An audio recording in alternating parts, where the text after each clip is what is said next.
In this video, I will show you how to make any order on mt4. So here you will see a list of currency. To make order, double click on it and you can make sell or buy order, like buy order. So as we can see, buy order is we applied properly.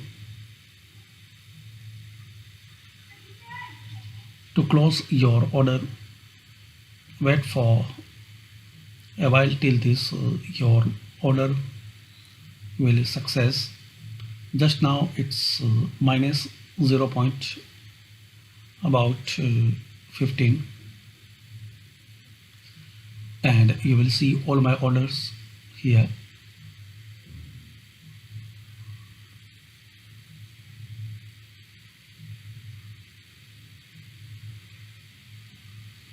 Now we can close order.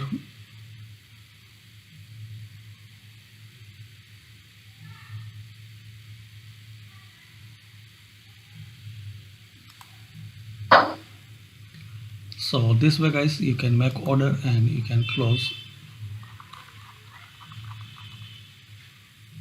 So thanks for watching.